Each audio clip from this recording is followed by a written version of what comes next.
Welcome to the SpicyIP Podcast, the Summer School edition. Today, we have with us Mr. Gopakumar.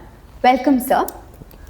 He is the senior researcher and legal advisor of the Third World Network.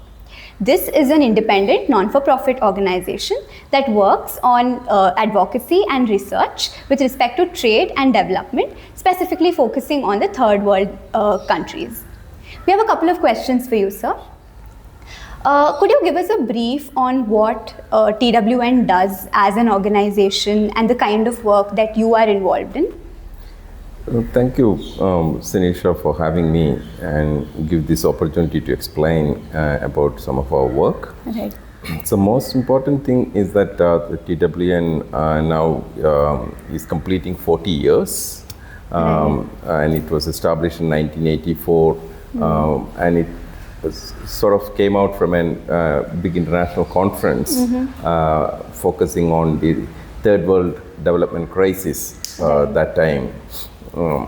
So what we focus is research and advocacy around development issues, but our key focus of all these years is to enhance the negotiating capital or capacities of developing countries. So the public interest and the developmental concerns of developing countries or the people in the developing countries can be reflected properly in those forums. So we work very closely with the various actors, including the governments from developing countries to pursue these objectives. Right. So we work on various areas, including climate change, biodiversity, health, trade, so on and so forth, including international finance. Right, that's great. Also, with respect to policy making, a civil society like yours, what do you think is the role of civil society in policy making, and how does TWN come in and navigate towards that direction of policy making? Civil society plays a major role in the policy making, especially what the civil society organizations are bringing on the table is the information related to the real working of the policy on the ground. Right. So you can also say that they bring a lot of knowledge related to a particular issue. So therefore the role of civil society on public policy making is very important, because an academic may write a good research paper, but that may take time and it needs a lot of efforts. Since the CSOs working on various areas, if anything related to the policy making, they can bring that info very quickly and also relevant from a people's perspective or a public interest perspective. So that's a very important role they play. But of course, policy making is by and large is the job of the government, but government is supposed to consult with various groups or various actors, and so therefore CSO or civil society organizations are an important actor which can bring what's exactly happening with regard to that particular policy, or what are its shortcomings to pursue the public interest in a particular domain.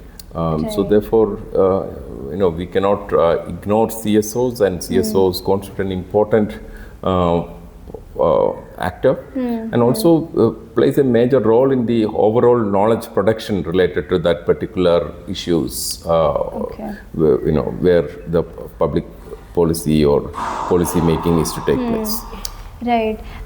So when you do a lot of on-ground work, you would require resources and personnel, to do the work. So how do you navigate through? Do you have resources, and how do you manage about with that? And what do you think is necessary for you at this point of time?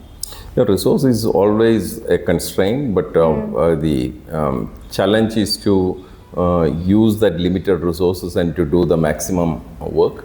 Though the resources are limited, they can have maximum impact, I would say, or optimal use of the resources takes place because of the lot of voluntarism involved and also the cause that drives the people to work and contribute to the civil society work. Right.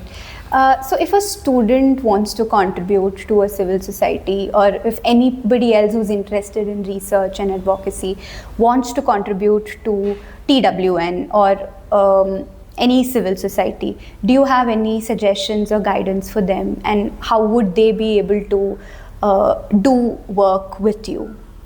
Definitely, because as I always say that within the civil society work, resource might be less, but the work, there is no dearth of work. Right. So there are a lot of opportunities. The students can contribute in various ways. They can initially to undertake internships, or they can volunteer with that organizations to do much more work. And also as part of their academics, also some of those issues can be taken up as even for a research even for as a term paper or a larger assignment, or much more bigger writing and getting it published.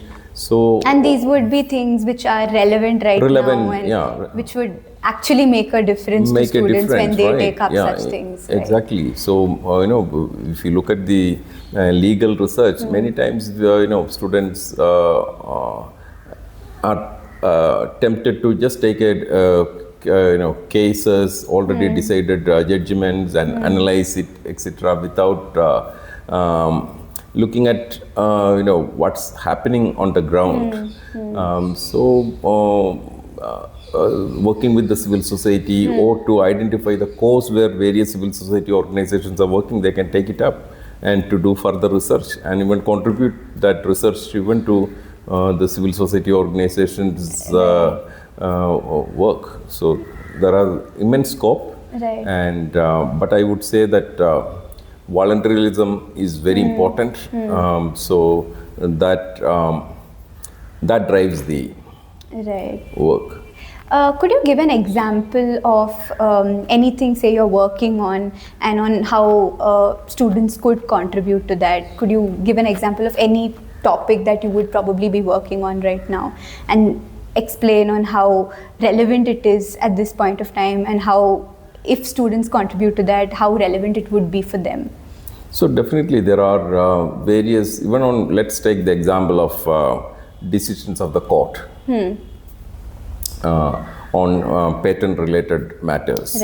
So there are various judgments. Some of these judgments are good in the implementation of the Patents Act, reflecting the legislative intent. But there are certain judgments which basically not reflecting the real spirit behind those provisions. So compile all those judgments and put an analysis. Even a single judgment analysis also contribute to the advancing the cause of public interest in the context of patent law. So this is one example I can give you.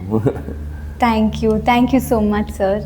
I'm sure your words would definitely make a difference to students, and I'm pretty sure they know right now the importance, because maybe before a lot of people were not aware of the kind of work that is done, and now that your words really made a difference, I'm sure students would contribute and see how we could make a change. So thank you so much for being here today. It was a pleasure talking to you. Thank you. Thank you.